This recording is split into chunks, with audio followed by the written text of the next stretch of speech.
Week one's upon us. Fantasy Focus Football Podcast. Field, Mike, and Stephania hanging out with you on a Wednesday. We appreciate you guys watching us all over the internet and, of course, listening wherever you find your podcast. It is week one of the NFL season. We wake up tomorrow and there's football on Finally. our television. Real Can't football. wait. Not preseason. Right. Like actual meaningful Not football practice. games. Right. Not practice. Listen, I'm as guilty as anybody of sitting there the morning of the first preseason game saying, woohoo, football games tonight.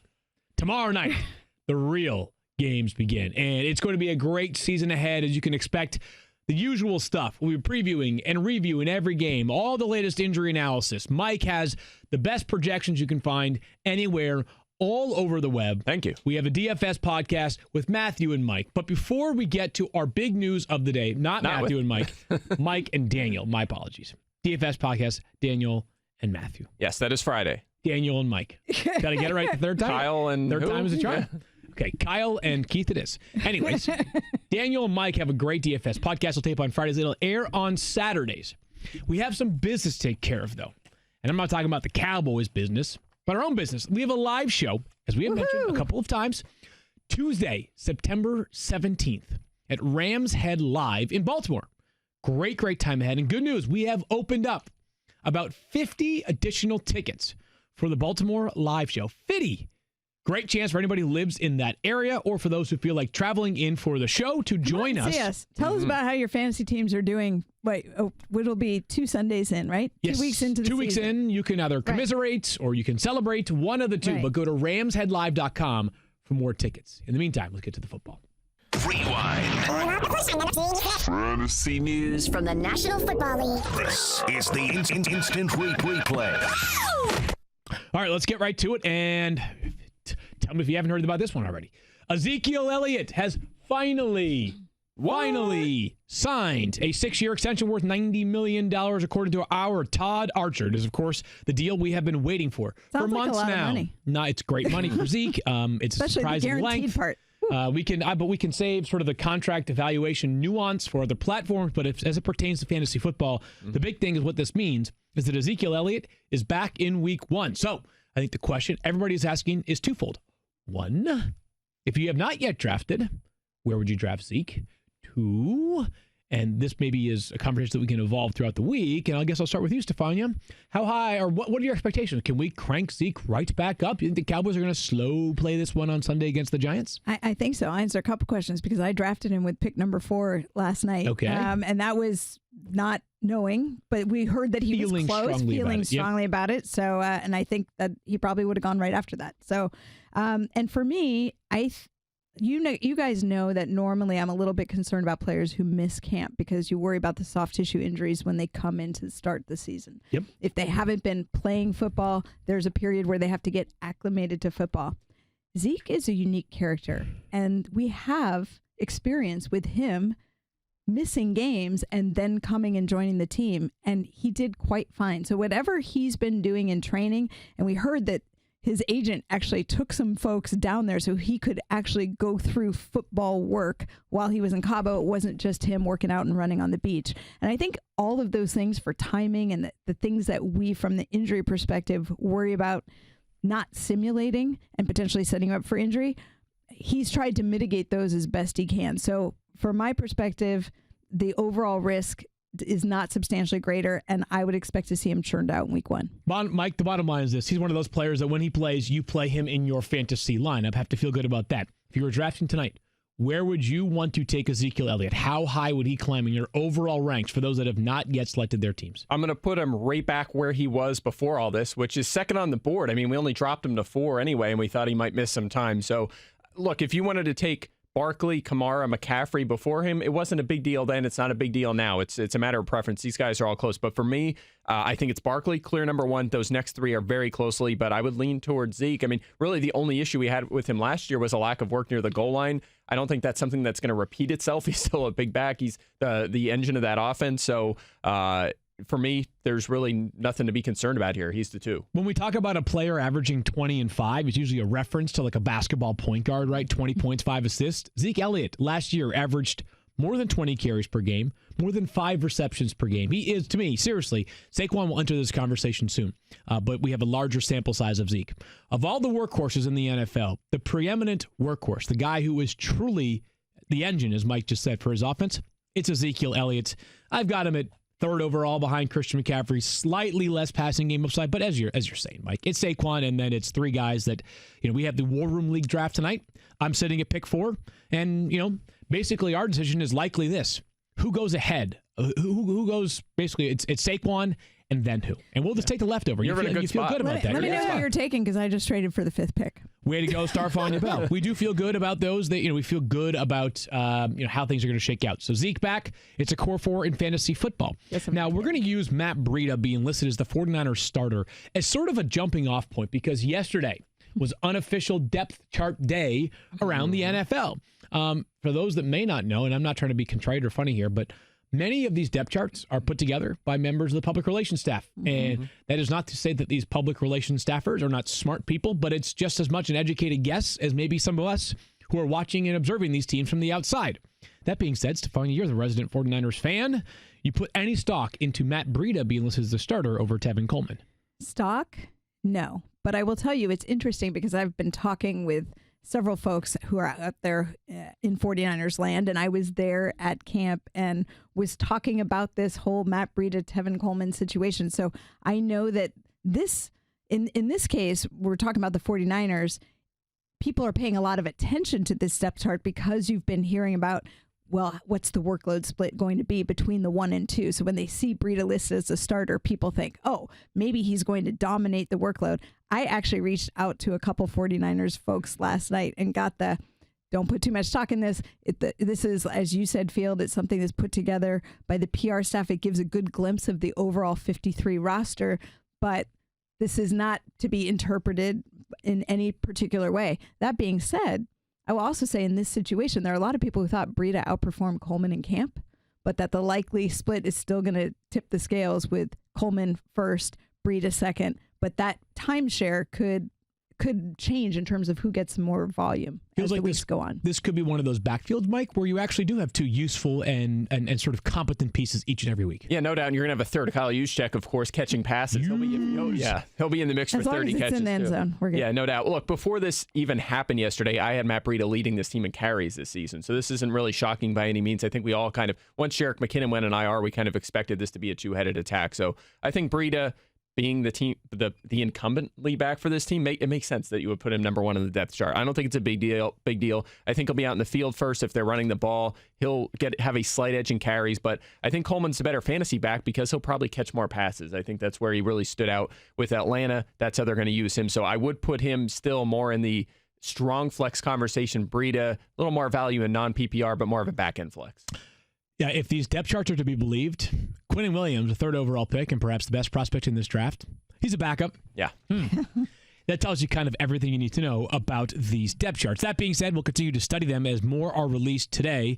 I think there are probably a handful more teams that have yet to deliver those. So we're going to get into rankings, and these are rankings that we have worked on, and it's not so much the players that are tough or guys that aren't necessarily obvious, but just sort of ones that piqued our interest throughout the week. But before we get to those rankings, I want to begin with you, Mike Clay, telling us about our good friends at DraftKings. Yeah, you might have heard we have a DFS podcast coming Friday, right? It's Matthew and who is it again? Golick Jr., I think. Gojo, Matthew and Gojo. That's it. Yes. So, we're gonna talk some DraftKings on that show for sure. And by the way, you mentioned it earlier on. It's time to celebrate. Football is finally back, and DraftKings, the leader in one-day fantasy football, has huge Week 1 contests. The first one starts this Thursday night when Chicago and Green Bay kick off the season in a single game showdown with $2.5 million in total prizes up for grabs.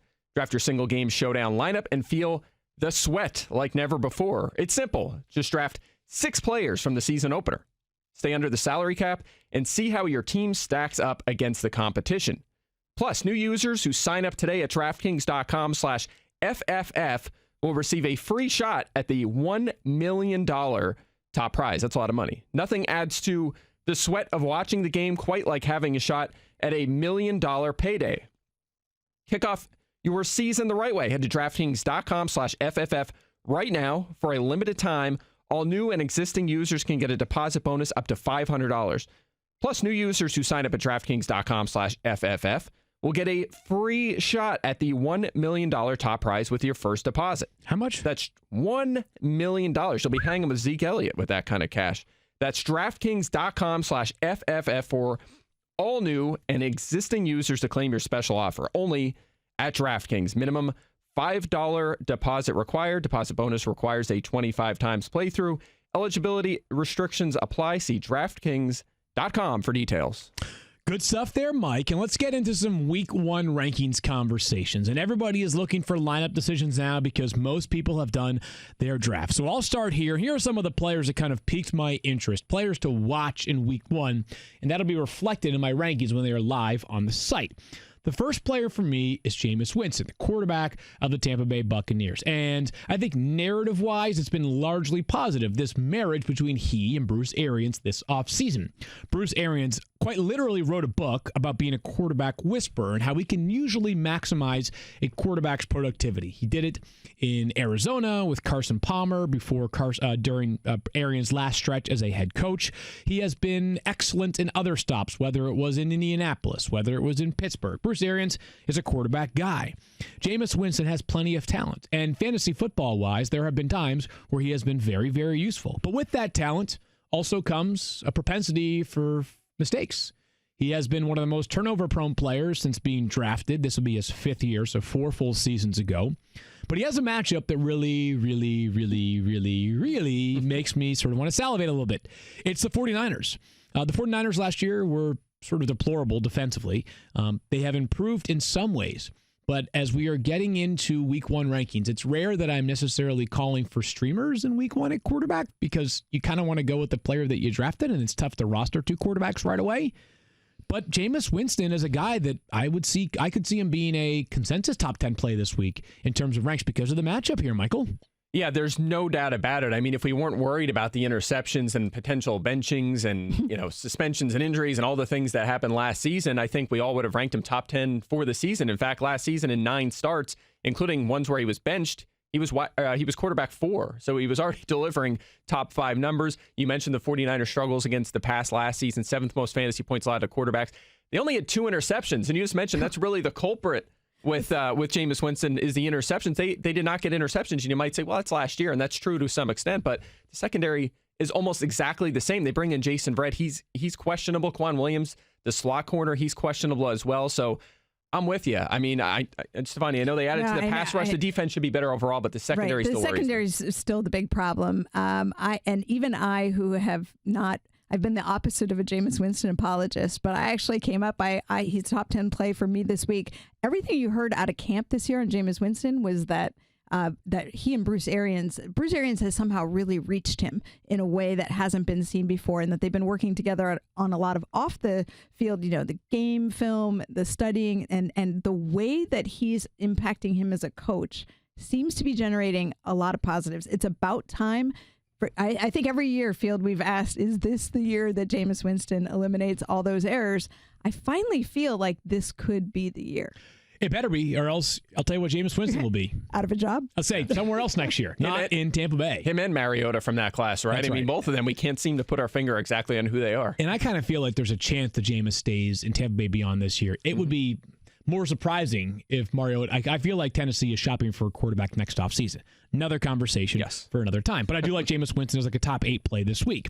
Dalvin Cook, we're going to our running back rankings. And it's weird. It's like, where we have them ranked for the season feels like it should sort of lead you into week one. And yet I find myself much more optimistic, or not much more optimistic on Dalvin Cook going into week one than I am for necessarily his full season outlook. And it's the matchup. The Falcons is a juicy matchup. I think the run defense in Atlanta is what it is, right? Not dominant, but also we're not talking about, a total sieve, but not a great run defense. But this really caught my eye. And there are times where we pass along stats that account for multiple seasons in a row, and they can be arbitrary thresholds. Like, he's one of 5 players that has 70-plus catches plus 8-plus receiving touchdowns. It's like, all right, well, there are, Odell, doesn't have that, but, does that mean he's a lesser player than somebody who does, for example? But Atlanta, this is just one of those stats that Kyle passes along. It catches your eye, and it has some substance to it. The Falcons have allowed the most receptions to opposing running backs in 4 straight seasons, which makes you think it's a schematic thing, right? And my contention is it's keep everything in front of you, funnel things in the middle of the field, let guys make plays in open space as defensive tacklers. Dalvin Cook should see plenty of passing game usage. He's going to be effective as a runner. We saw the explosive ability back. I've got Dalvin Cook. I think he might be like my 5th ranked running back this week. Yeah, I'm at RB7, so we're pretty close. Certainly he's a strong RB1 play. I know you like him a lot this season, Stephania, as well. And you mentioned the target volume, at least against Atlanta. 13 full games Cook has played. He's averaging 4.7 targets per game, so we know he's involved in that area. He also is averaging over 14 carries a game in those affairs. And by the way, the Falcons, they did struggle against running backs in fantasy last season. 4th most fantasy points allowed. A very similar front seven aside of getting Deion Jones back. Maybe Keanu O'Neal impacts that a little bit, but obviously we saw some concern areas there last season. Also, Minnesota is favored. They are at home. They should be able to run the football. So there's an opportunity for Cook to push for 20 touches in this game. This is one of those things where recency bias can come into play and work against you because people are sort of worried, like Dalvin Cook, I remember what happened last year, but this is 1 year removed from last year, and that makes a big, big difference when you're coming off an ACL surgery. And you mentioned his explosiveness. I thought he looked fantastic in the little bit that we saw in the preseason. The difference is last year he looked pretty darn good in the preseason, but he did too much too soon. This year I think he's in a much better position to do it. So I think they do allow him the work. They have a nice matchup. I have Dalvin Cook as one of my top-ranked running backs this week too. Last one here for me. Antonio Brown against the Broncos. And here's the weird part about it is that for 6 why years do we in laugh a row? When you say the name? No. Because it's Was he in the news? so difficult. 6 years now straight, or maybe even more than that. It has basically felt like when you went to your wide receiver rankings every single week, provided he wasn't hurt, you go to Antonio Brown, he gets to worst case scenario, 3, 4, right? You're sort of accustomed to seeing his name at the top of the projected points, and maybe you tweak it just a tiny bit. And this week, not so much the case. And it's not that I don't believe in Antonio Brown as a player. If anybody who watched the Hard Knocks season finale last night, you saw the guy's talent are the tip to himself. He's ridiculous. Antonio Brown might be the most talented wide receiver in the NFL. But where he excels, or one of the ways that he excels, is a deep receiving threat. He had 9 deep touchdowns last year. That was the best in the NFL. Derek Carr last year struggled, or maybe he just wasn't willing to test it, because Derek Carr averaged a league low in air yards per attempt last season. So sort of a water and oil that don't mix, right? Mm-hmm. Or oil and oil, whatever. Yeah, whatever doesn't mix. That's what those two numbers sort of suggest to you. But it's still Antonio Brown. I've got him ranked closer to 10 than 1, and I'm just wondering if I'm going to have to get used to that, because part of me wonders, Mike, if maybe we've overthought some of the stuff with Antonio Brown this offseason. Like the low air yards per attempt. Oh, when you have Jordy Nelson and other guys who can't run like Antonio Brown and Tyrell Williams, that's how you play offensive football. Yeah, Derek Carr also had the best off-target rate in the league last season. He did a lot of things good kind of under the radar, so there's definitely some reason for optimism for Carr as a sleeper, and certainly for Brown. Obviously, the offseason stuff, changing teams, his drop-off in efficiency last year, not in the touchdown department, but otherwise are all the sort of things that have knocked Brown down a little bit. But nonetheless, if he didn't sit out week 17 last year and had a decent game, he might have been the top-scoring fantasy receiver for the 5th straight season, which is crazy. That's just unreal, averaging 11.2 touchdowns per season over the past 6 years. And, looking specifically at this matchup, I don't expect him to see a lot of Chris Harris, who primarily lines up in the slot. Brown will be on the outside. Kind of interesting what Denver did, though, right? You have Bryce Callahan and Kareem Jackson, mostly slot corners throughout their career. Kareem Jackson's going to play some safety as well. Those guys are going to work on the perimeter now, so it's going to be interesting to see how they attack Brown and this Oakland offense. But nonetheless, I think the matchup's fine. He's set up for a nice week 1. Man, Antonio Brown. I am so excited. I'm excited for everything this weekend. But I'm really excited to see what Antonio Brown looks like with the Raiders. It's a compelling storyline based off of everything that preceded this eventual Monday night matchup. I have a question for you guys. When was the last time you slept great? Last night. Slept pretty good. Pretty solid. Okay. Well, I didn't sleep so great. And isn't it strange that we'll try just about anything to sleep better when it actually could be time for a new mattress? If you aren't getting the quality sleep you deserve, I recommend the Sleep Number bed. Right now at Sleep Number stores, it's the biggest sale of the year. All beds are on sale, and queen mattresses start at only $8.99. You wish your mattress could be firmer or softer? That's what the Sleep Number bed is famous for. You can adjust each side so it's right for both of you. How about a bed that helps keep you asleep? The Sleep Number 360 smart bed senses your movements and automatically adjusts so you're effortlessly comfortable all night. Will you love it? Just ask JD Power. Sleep Number has been ranked #1 in customer satisfaction with mattresses. For the 2018 award information, visit jdpower.com and come in during the biggest sale of the year and, for a limited time, save 50% on a Sleep Number 360 limited edition smart bed. You'll only find Sleep Number at one of their 575 Sleep Number stores nationwide. Find the one nearest you at sleepnumber.com/FFF. All right, Stephania, I pass the baton to you. Your first player that was difficult to rank for week 1 or is interesting to rank or whatever, something as it pertains to ranks. Yeah, is what? Kerryon Johnson. Okay. And I'll tell you what my struggles were, and we'll see how many people can relate. But here's a guy who we have high hopes for the run game to improve in Detroit. I know, like, one particular producer, Daniel Dopp, is excited to see what happens there. Darrell Bevell is the offensive coordinator. You're like, you have hope for the run game there.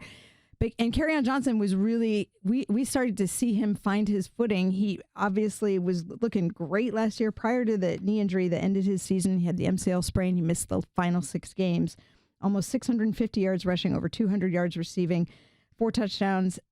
I thought, boy, he's going to jump off and he can only go forward from here, right? He's got the perfect setup to, I think we all slot him as sort of a RB2, but he has the potential. We talk about those range outcomes to, if they really committed to him as a runner and a pass catcher, he could make the top 10 or be borderline top 10. And then they're going to Arizona this week. So this is how they start their season. Arizona gave up the second most running back points last season, second only to the Cincinnati Bengals. And you think, well, Kerryon Johnson is primed for a big game. But then I started thinking about the issues that Arizona has with their cornerbacks. And they are starting 2 corners who are fill-in for the 2 starting corners that they're missing. And I think, how tempting is it for Matthew Stafford and for that game to go vertical on Arizona and to make this, to deviate from this game that emphasizes more of the run and become really a passing game for the Lions? And does that hurt what Kerryon Johnson does in week 1? And that was sort of my dilemma when I was trying to evaluate where to put him. He still came in mid-tier RB2 for me for this week, but I really don't know what to expect.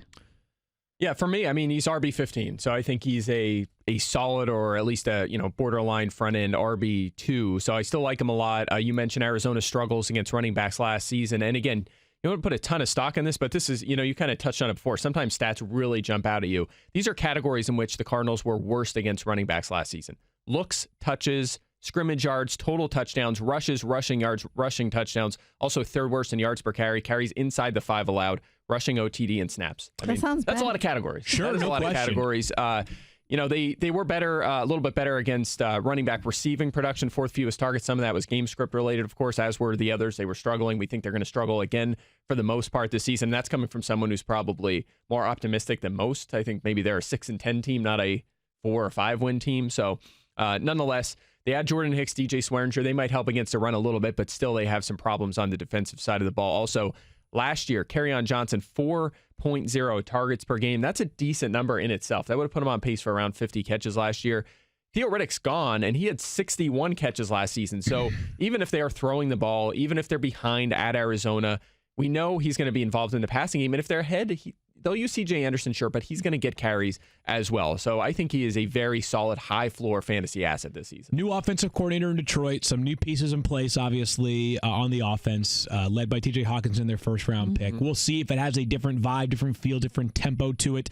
But Kerryon Johnson, in a lot of ways, checks off the star boxes. At the same time, this offense was sort of stuck in the mud last year, so until we see it, it's going to be harder to believe it. But the Arizona defense last year, and Mike just pointed, was deplorable. And I'm not sure personnel-wise they're that much better. So I'm optimistic on Johnson as well this week. Great one here, Stephania, with no more Andrew Luck. It's the Jacoby Brissett show. Jacoby Brissett, he of a new contract that pays him $30 million over 2 years, which was a sign of, it was an endorsement of sorts from the Colts, right? I mean, like, It's certainly not massive quarterback money, but it's a, if nothing else, it should instill some confidence in him. Mm-hmm. But what does it mean for T.Y. Hilton? That's a great question. That's just it. That's why he's on this list. Is I'm wondering. Obviously T.Y. talking about Andrew being his best friend. He is the lead target getter from Andrew Luck when he was under center. So you go back to what happened when Jacoby Brissett had to fill in that year that Andrew Luck didn't play. And in that year, 2017, he was at a career low 109 total targets, T.Y. Hilton was. But he was tied for fourth in the league with catches of 40 or more yards per catch. So if I think back to a conversation I had with Matt Hasselbeck, who also spent time with the Colts organization, he said one of the best things about T.Y. is no one could track a deep ball. He said no receiver he'd ever thrown to could track a deep ball like T.Y. Hilton. So he is a dream for Jacoby Brissett because he has that skill set. And I think that you look back at that year, too, there were differences in the offensive line. You had Jacoby Brissett playing as a fill-in without a lot of time to actually prepare for that because they weren't sure that Andrew Luck wasn't going to play till the very start of that season. And I think that this is a better situation. So I think that the total targets number goes up for T.Y. Hilton this year. I don't totally rely on that, but I still have concerns about how that offense will come together. And then you point out that they're facing the Chargers. So this is a top defense, especially for that vertical game. I didn't really know, the question is, who wins that battle here? Well, what Stephania, sort of this week is a microcosm of the entire season for T.Y. Hilton, because whether it was a difficult matchup or whether they were playing the Buccaneers, you'd feel a little bit uneasy about T.Y. Hilton. So, Mike, where do you settle on this T.Y. Hilton debate? I settle on him inside the top 25 wide receivers this week, but I'm not going to go much further. In fact, I have him right around, bring inside the top 20 for the season as well. Look, 2 seasons ago, you mentioned with Jacoby Brissett, he was wide receiver 36 in fantasy points per game. He finished wide receiver 27, and he played all 16 games. So that's definitely a concern. We think the connection will be better. That's why I ranked him top 20 this season, because we think Brissett will be better, and that connection will work out a little bit better. But there's concerns for this week for sure. I fully expect him to be shadowed by Casey Hayward, one of the best shadow corners in the NFL. He was only targeted on 13% of his of passing snaps last season. So we know he's elite. He's going to be on him a huge chunk of that game. And by the way, when Hilton gets off him, it's going to be the quarter of the time he's in the slot. That's when he'll see Desmond King. The Chargers had the second fewest fantasy points to the slot last season. King, one of the best, most unheralded players in the league. That guy dominates inside. He doesn't allow anything. So this is a really tough matchup on the road. Brissett's first regular season action since, as a starter anyway, since 2017. Definitely some reservations. Hilton, if you draft him, you're going to start him this week. But like DFS, for example, you're just going to want to stay away here. It would not be a Stephania segment if there was not some sort of mention of a player coming off of a major injury. So we turn to you now, Stephania, for some Manny Sanders talk. Yeah, this is another, we're talking about these guys who are sort of interesting or, challenging to rank. And for me, that was Emmanuel Sanders. Look, coming into this year, I think all of us were very conservative thinking in terms of what could you possibly expect from Emmanuel Sanders in his 30s and coming off an Achilles repair. How would he look? We thought he might, at least I did, even in the spring, you're not even sure if he's going to be ready to start the season because he still had limitations on what he could do. And even when training camp opened, he was still not doing everything in practice. He was relegated to mostly individual drills, and they kept saying he will be back. Mm-hmm. Well, when we saw him first play in a game in the preseason, I don't know about you, Mike, but it sort of knocked my socks off. I couldn't believe it. It wasn't just that he could run down the field. It was the fact that he had quickness, that he had some explosiveness. And those are the things that any athlete will tell you are the hardest qualities to get back when coming off an Achilles repair. The time frame, not totally shocking to me. We're seeing guys come back a little sooner, on average. So he's about 8 months. But he also had an ankle procedure in the offseason. His opposite ankle that gave him trouble a couple of years ago, he had that tightrope procedure on. And maybe you should look at all of these things as something that actually boosts his value. Had that ankle not gotten fixed, it might have ended up being a limiting factor for him. So I decided that I would put him, he's a wide receiver 3 for me this week, coming into this game against Oakland. Their defense does not scare me when it comes to wide receivers. My only concern is, will they control Emmanuel Sanders' workload in this first game back. It's fine in the preseason, but you're only seeing 1 or 2 series. So how does he look across 4 quarters, and how do they utilize him? Those things still need to be worked out. Yeah, and he was, I think it's easy to forget because of the Achilles, and we spent the whole offseason worried about him, but he was really good in fantasy last season. Wide receiver 14 prior to that Week 13 torn Achilles. In fact, he finished top 10 in 33% of his starts, which was 10th best at the position. So you were getting almost wide receiver numbers from him in this offense. He's going to continue to play a featured role. I will say one thing, though. Oakland last year had the same perimeter corners, right? It was Kerryon Conley and Darryl Worley for most of last season. And they actually did pretty good. They allowed the 4th fewest fantasy points to outside receivers. I think we're going to see Sanders play outside more with, and we did see this in the preseason, because you have Deshaun Hamilton in the slot, and of course you have Cortland Sutton on the other side. You have Noah Fant at tight end, of course, and then the 2 guys coming to the backfield. So that should be their base sort of passing game offense. That's a little bit of a reservation, but at the same time, not to mention LaMarcus Joyner added to the slot, who's terrific as well for Oakland. So it could be a sneaky tough matchup, but at the same time, Sanders should be the clear QB1 here. They're going to throw the ball plenty. I have him wide receiver 31, so he's a fringe starter for now until we see that he is a full go and ready to roll here.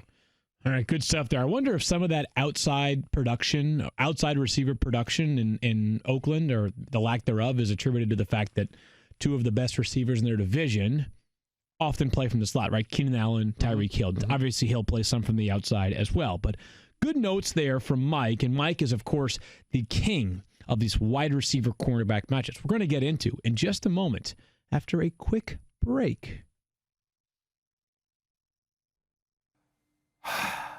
Our long national nightmare finally over. Ezekiel Elliott did not pull Le'Veon Bell. He is finally back with the Cowboys just in time for Week 1.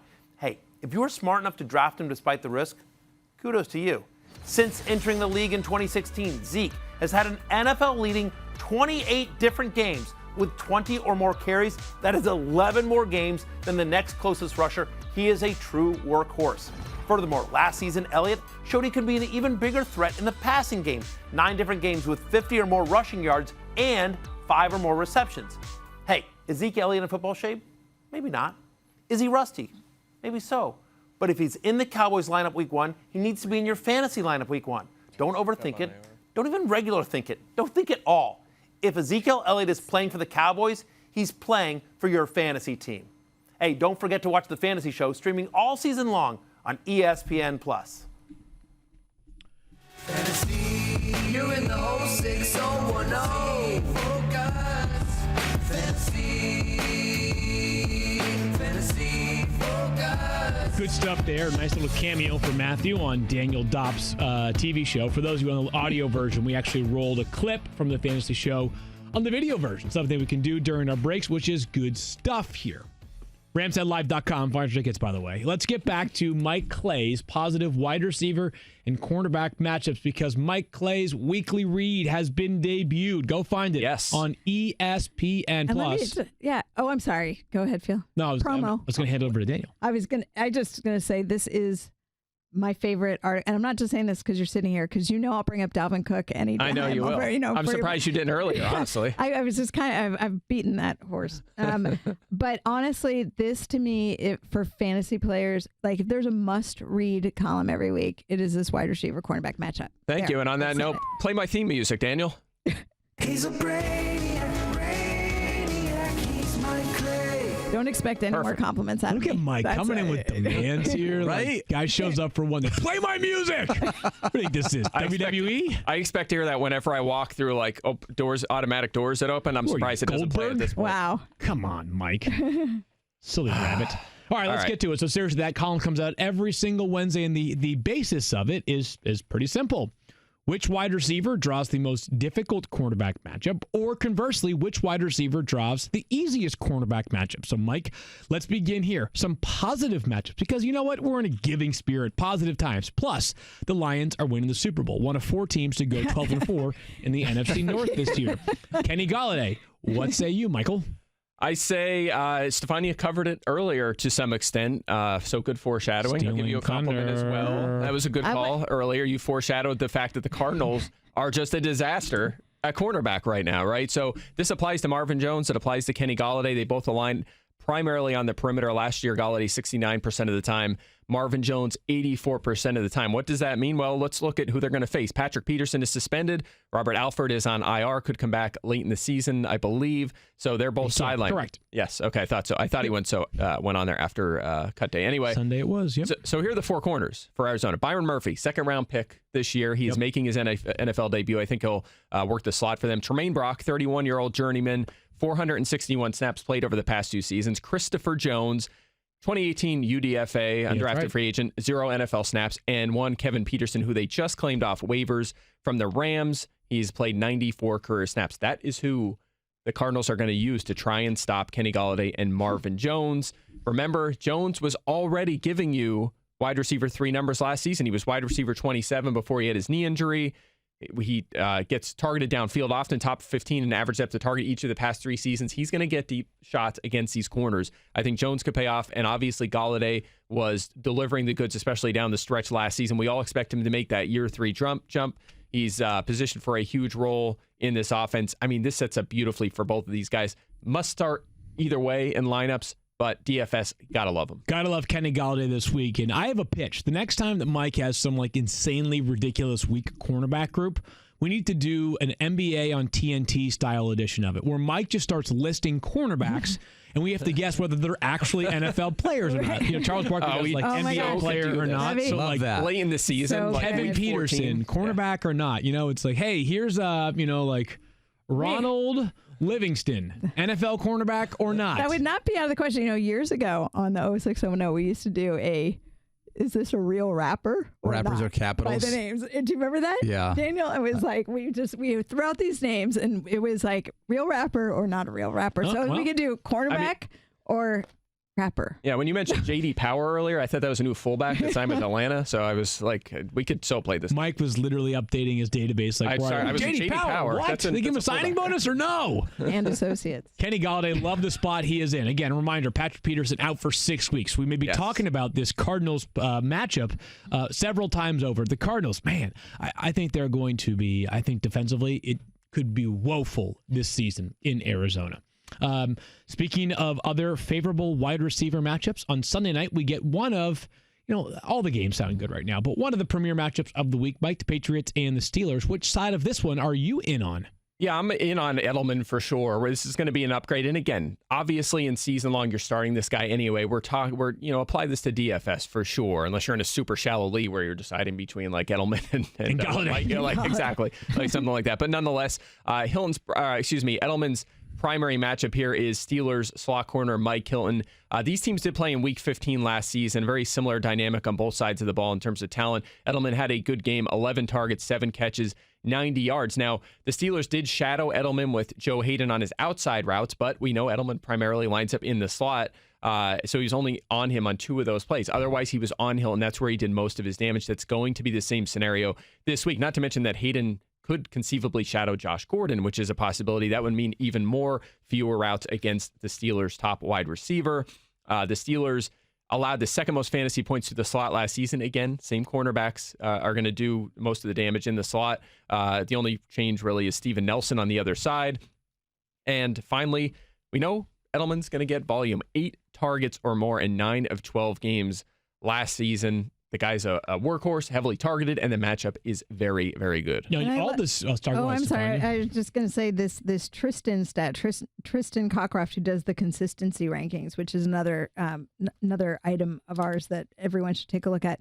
I think intuitively, I've always thought this, Julian Edelman is essentially matchup proof because he's always going to get volume. And he's always going to, you're not going to get these gigantic games from him, but he also won't disappear on you. And according to Tristan's 2018 consistency ranks, Julian Edelman was wide receiver 1 and also the most consistent over the past 3 seasons. And that's amazing because I would have guessed Devontae Adams immediately. If you know how consistently dominant he was last season, that's incredible that Edelman was even better. How about this? And all the stats you gave were great, Mike, and Stephania as well, but all those stats in terms of targets were obviously regular season related. He had 35 targets in the playoffs last year. Crazy. The guy had 26 catches. So I know that slot receivers aren't typically regarded as being amongst the best in the NFL, the very best, but he played like one of the best receivers in football last year. We know the Steelers have had some notable struggles with slot receivers in the past. And trust such a big factor with Tom Brady. Sure, yeah. That, especially when you see the pieces of the offense changing there. who's the mainstay? Edelman. Julian Edelman, indeed. All right, what more here, Mike, would be a player that last year caught seemingly everything thrown his way. It was Tyler Lockett of the Seahawks. Yeah, kind of interesting after I spend the whole offseason talking about how this offense is going to regress to the mean and Tyler Lockett can't do what he did last season. But on both sides of his mouth. Yeah, exactly. But on the other hand, Field Yates, his volume should go up for sure, right? And especially in this matchup with so many injuries at wide receiver for Seattle. I mean, it looks like Jaron Brown may start on one side and the rookie DK Metcalf or Gary Jennings could get some run. We just don't really know what they're going to do other than Tyler Lockett. We know he's going to be featured. And by the way, even with Doug Baldwin playing most of last season, Lockett lined up in the slot 52% of the time. Baldwin's gone now. I expect Lockett to work inside even more. And that means a lot of B.W. Webb this week. He comes over from the Giants. He's going to replace Darqueze Dennard, who's injured in the slot this week. He's dealing with a knee injury. And the Bengals allowed the 8th most fantasy points, 2 players lined up in the slot last season. So Lockett set up pretty nicely here. By the way, Webb, he was probably better than we all expected last year with the Giants. He mostly played on the outside, though. He did also commit 10 penalties, so that's a good way to not give up fantasy points when you're 5th at cornerback in penalty. So I don't want to get too caught up in that. I think Lockett has a very good matchup here and is going to see a lot of volume. I'm still wondering, is BW Webb, is that like a furniture mark or is it an NFL cornerback? Right? I feel like I bought a futon. That is a law firm, BW Webb. BW Webb. Yeah. His backup's JD Power, I think. That's JD Power. That's who it is. Gotcha. Talk about a game that I think could be lopsided. Yikes. I have a question for you, Mike, before we get off this topic, because I'm fascinated by Tyler Lockett this year. Mm-hmm. You said you expect him to play in the slot even more. This is my question, because in some of the preseason games, you saw him playing everywhere. You saw him playing on both sides and lining up both sides and in the slot and actually performing really well no matter where he came from. So I was wondering, especially they have some injury situations they're dealing with David Moore, in DK Metcalf, amongst other players right now. When they have that, where are they going to use Tyler Lockett? You still think he's primarily slot? I think it makes perfect sense to put him inside because Moore primarily is used on the outside. DK Metcalf is primarily going to be a perimeter vertical receiver for sure. I think Jaron Brown is best on the outside as well. Gary Jennings is a guy we thought could potentially replace Doug Baldwin as the slot, and he played on the outside all preseason. So I think they're setting up Lockett for more volume, designing plays for him in the short area, and that's good, especially in PPR leagues. That's what we want to see. We want to see more high percentage throws to him because he's not going to have like the most efficient receiver season in NFL history again. Like it was just insane what he did last season. So we need that added volume for him to support a wide receiver 2 season. I think he'll get that. Good stuff there, Mike. On Thursday's show, we're going to do a recap of the players that have less favorable cornerback matchups. Yes. So the guys who have some tough sledding ahead of them. And there are good ones. Week 1. We have some great shadow situations in week 1. It's going to be a lot of fun. Call that a tease in the podcasting business. All right, games coming up this weekend. You're looking to find a way to go to a game. Stephania, there was one place to go get your tickets. Yes, I'm going to tell you a little bit about how to get tickets. I may just have to get me some 49ers tickets. Maybe I'm just going to take a weekend and go see my team. It depends on how they start out against Tampa Bay. But do you ever feel like ticketing websites make getting to the event difficult on purpose? It's as if they're so big they can get away with not caring about the customer experience. The real question is, how easy could it be if those ticketing sites actually cared? With millions of live event tickets and a price match guarantee, SeatGeek proves there's a better way. Search sports, live music, comedy, and more. SeatGeek has the tickets you're looking for all in one place. In an industry that tends to stagnate, SeatGeek decided to stand out from the crowd. A quick look at the App Store shows over 50,000 5-star reviews. How's that for customer satisfaction? SeatGeek pulls together millions of tickets from all over the web, then rates each deal on a scale of 1 to 10. And finally, SeatGeek displays them on an interactive seat map. SeatGeek breaks down the details. Green dots mean good deals, and red dots are overpriced. SeatGeek will even give you $10 off your first SeatGeek purchase. All you need to do is use our promo code. Download the SeatGeek app today. Use promo code FFF for $10 off on your first purchase. That's promo code FFF for $10 off on your first purchase at SeatGeek. All right, so great time of the year for questions. Lots of social questions, and we're not only looking for just start sits, because one thing to keep in mind, and not that we don't want to serve the fans, but that like sometimes start sit questions are very specific to just your lineup, right? Like if you're sitting there choosing between like Kenny Golladay and, for example, I don't know, whatever, D.D. Westbrook, like that's something that only you are dealing with, not the masses of people. So let's try to, as best we can, formulate some questions that might have some broader reference. Along those lines, Daniel, Yeah. what say you with some of the better questions that we got, whether it was on Twitter, Facebook, YouTube, Yeah, you bet, man. Matthew's So Instagram live feed? this one definitely don't get any good questions from that. This one comes from Eric. Question is, how long do I stash Darwin Thompson before cutting ties in a redraft league? This is exactly the kind of question I'm looking for. It's a really good one, right? Yes. All of a sudden, Really we good. went from all this positive buzz. Darwin Thompson, the Chiefs love him. He's showing up.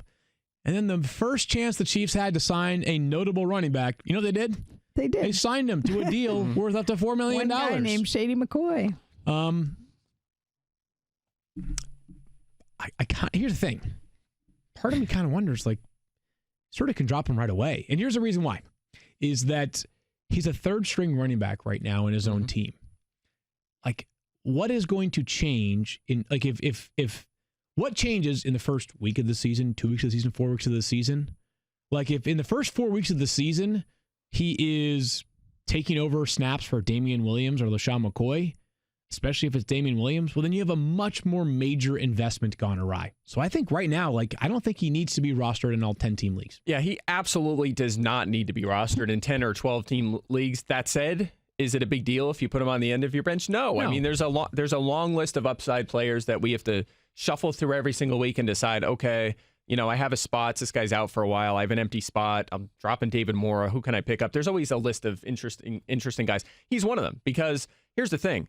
Last year, you know, Damian Williams, I've been on record, his inefficiencies. We don't need to get back into that. LaShawn McCoy's coming off a couple bad years. Maybe he bounces back in this offense. But Darwin Thompson had, by my metrics anyway, the best profile in terms of elusiveness and forced missed tackles in this draft. So if at some point this season he proved to be their best back, he's getting a few snaps, he looks good, they decide to make a move and make him their lead guy or give him 12 to 15 touches. I mean, it's not out of the realm of possibilities that will happen. And if it does, you're sitting on an extremely valuable piece. So that said, it's enough that he's not a bad end of bench guy. But again, there's 100% you do not have to do it if you want to pick someone else You do up. not have to, but I would say this. Remember last year when everybody was like, what are the 49ers going to do with all those running backs? And then they lost Jerick McKinnon. And they could barely get running backs on the field. And this year, they've already shown that having all that depth at the position has already benefited them. It could end up being the same thing in Kansas City. So I would say if it's along early, those lines, that applies to every team, right? So like, it we applies can't to- roster all third string running backs. Right. He has more upside than most, but does he have to be rostered? No. no. What else, Daniel? Anything else that was worth our attention here today? Yeah, you butt.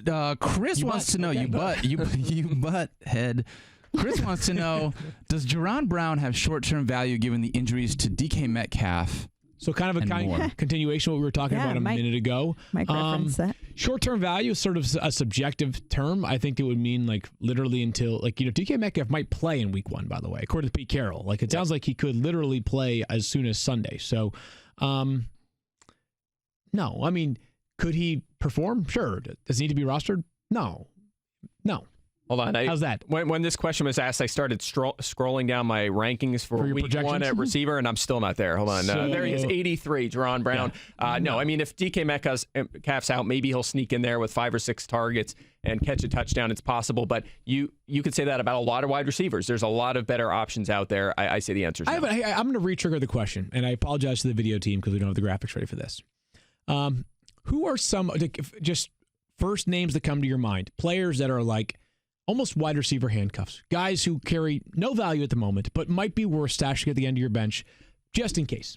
Like, are we talking guys? So, sorry, Mike. Yeah, the one that- Wilson, yeah, Josh Reynolds. I think, Reynolds is a great one. Obviously, we've seen that for sure. The guy that immediately popped into my head is J.J. Arcega-Whiteside in Philadelphia, because if Alshon goes down or Deshaun Jackson or honestly even Nelson Aguilar, he's going to step into 3 wide sets. And in that offense, and if he looks like 80% of as good as he did during the preseason, I mean, I think he's the real deal. I've loved him through the whole draft process. He's obviously on my team, so it might seem a little biased, but he's looked apart in the preseason. I think he's a tremendous prospect. And again, if he gets a shot, he may just take a gig and run with it. Anybody else that comes to mind for you, Stephania, off the top of your head?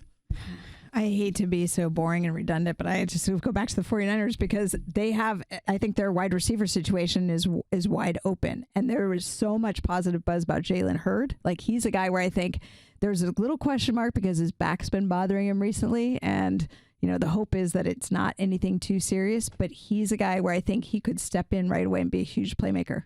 Couple of names that come to mind for me. Kenny Stills. We talked about him yesterday on the show. He's good. I mean, I know that part of the trade was about Laramie. That was the headline, Laramie Tunsil. But Will Fuller is always injured.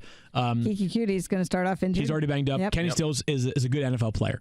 Beyond that, I think A.J. Brown, I'm not super optimistic about any Titans pass catcher right now, but A.J. Brown was, in some people's eyes, the most polished wide receiver coming into the draft. So we'll see if that manifests itself. Yeah, I'll throw two more in there. Mecole Hardman. We already had this conversation that's a good with one. concerns about Tyreek Hill a while ago. He's one. And how about our boy Traquan Smith in New Orleans?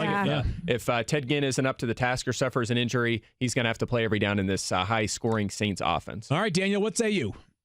All right, we got 3 more questions here. This one comes from Sam. Who wins in a fight, Mike or Field? Yeah, you know me being a seasoned veteran of fights. Mike, don't you dare step to me. I don't want to say I was going to get in your face. We got to do the weigh-in, right? The weigh-in. I'm trying to think of like... I was going to try and do a weigh-in. It's a Twitter fight, right? Everybody barks big and then they both step away. Yeah. This is the guy... No. It's like dad bod versus, Well, no, quick story about Twitter fights. Actually, Field and I had one last night because I said there was thoughts that one team was interested in Melvin Gordon, and I tweeted, "Please be the Giants," because that would be hilarious. You get the backstory there. It was a joke. And Field, what did you say? They already have Paul Perkins and Wayne Gallman. Right, so they don't need him. Yeah. And I said, well, as first reported by Field Yates, Rod Smith's on IR, so they need him. Whatever. So. But people just thought this became a huge fight. They were arguing over, was I serious? Was this a joke? You're so inflammatory, Mike Clay. So it's just so bad. So but anyway, that's like the ceiling of a Field Mike Clay fight. I can't wait for football to get here soon. So we can Kyle's going to put it on the poll. We can fight about real fantasy focus. Go ahead and vote. Who will win the fight, me or Mike? Like real football. Dad versus spring chicken. Yeah, I'm developing a dad bod. I think I got this. Yeah, I think you do too. You got that old man strength. Brett wants to know: are you guys doing Pigskin Pick'em this year? You bet your bottom dollar they are, Daniel. And I want to ask this question: do we want to go to the spread again? No. We want to do straight up. Yes. Mike wants to do straight up because he wasn't very good at the spread last year. I'm fine with doing that. Excuse me, I was third in the entire industry against the spread, according to a popular website that tracks it. Wow. NFL Pick Watch, third. That's where I finished it. Look at you. Then why would you not want to go back to the well? Because I like picking them straight up. I think everyone says, well, it's easy, but it's the easy games are easy for everyone. It's the trickier ones that are more fun. I mean, that's the ones where you pick the ones that are closer to 50-50, like Arizona against Detroit. I mean, that's going to be a fun one to pick this year. Yeah, I know. I don't think Daniel thinks that's a 50-50. Yeah. I agree. I personally prefer the straight ups. Same. Yeah. Okay. My own 2 cents. Stephania? I don't really have a preference. All right, we're going to go straight up this year then. Oh, we are? Done and done. I just made a decision right now. Until Matthew comes back and says whatever Matthew wants to, we'll end up doing, obviously. But I would be in favor of a straight up pick. All right. By the way, if you want spread picks, you watch the Daily Wager, ESPN2 weekdays, 6 p.m. Eastern, and Sunday morning, 9 a.m. Eastern. Plug. It's ridiculous. Mike Clay off the top rope. Seriously. Look at the boldness of Mike Clay. And we're just in There's week something 1. about this seat. I just feel it. All right, 2 more questions. This one comes from Cowboy Sam. He says, I drafted Tony Pollard, didn't get Zeke. Do you have any trade suggestions for the Zeke manager? And if I can't get him, is he droppable? I wouldn't do much. Honestly, I wouldn't expect much. I mean, why would a person who rosters Zeke give you much right now for Tony Pollard? He's a handcuff. That's all he is. Right. And I'm not saying, better offensive line, things like that, but what would you expect to get in a trade like for Alex Madison right now? Not much, right? Right. I would say that this is, unfortunately, the window is closed to get anything of major value. Yeah, I agree with that. I mean, I'm trying to look at the list. I'm thinking, where's the line? Miles Sanders, or not Miles Sanders, Devin Singletary, it's too much. No one's going to give you that level of players. Then you start to get down to Naheem Hines, maybe you get lucky with something like that. I mean, it's tough to find. It's tough to find a name that actually makes sense. You wait until week 1 and you see what happens. And if they end up, if they end up using Tony Pollard and he does something that you can then sell, to somebody as a prospective buyer. Yeah, I think it's the same. They just gave Zeke $90 million. Yes. Yeah, look, Right? Like, I maybe Tony Pollard has a little bit of run in week 1, maybe, but that's like, what. Look, didn't sign him to. I'm not saying that he's going to play a major role. I'm saying Zeke's first game back, maybe in the fourth quarter, Tony Pollard comes in, or maybe comes in for a change of pace a little bit. I'm just talking about something. If I'm the owner, do you just cut him, or do you wait and see? Unless you have this desperate need and there's somebody you really want to go pick up on the waiver wire, go do it. But if you're trying to find a way to pitch him to somebody else in your league, then I say, what's the worst that can happen? Nothing happens and you drop him anyway. Or you get something out of it that you can make a pitch and somebody might be buying it. Yeah, Matthew. This is the same conversation we just had, right? He's a high ceiling bench stash, right? He's one of the best handcuffs in fantasy. That's where his value is. But maybe the best advice to give is if you have Zeke right now and someone's offering you Pollard, you don't need to do it. Don't just wait till he gets dropped in a week or two and then pick him up if you want to. All right, Daniel, what do you got? Okay, this one comes from Mike Lovero. Wants to know, what are your thoughts on waiver wire limits? My league does not allow more than 10 waiver moves per season. Don't like it. Yeah, I don't like that either. Yeah. Why? I mean, well, why I understand why have the limit? selectivity of it. I just think that there are too many things that, like, what I hate is when, listen, things can happen. Like, you can have incredibly bad luck. 5 starters can get hurt, and then you could have 5 other bye week fill-ins, and then all of a sudden you've tapped, and like that gives you no ability to actually make decisions that might influence your lineup.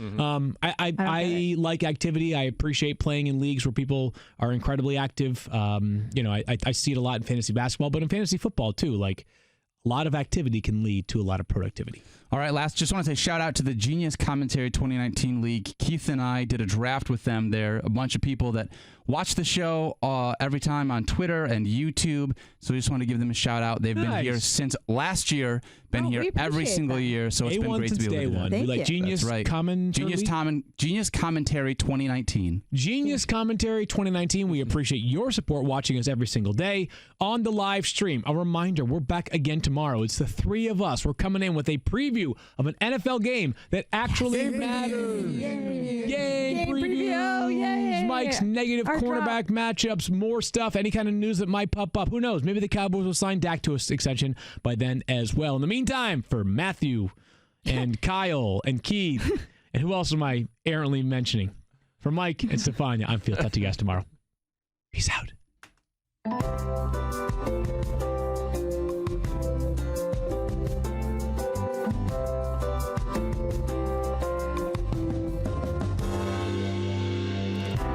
She's got a smile that'll melt your heart. She's always there to lend a helping hand. Her fantasy knowledge is just the start.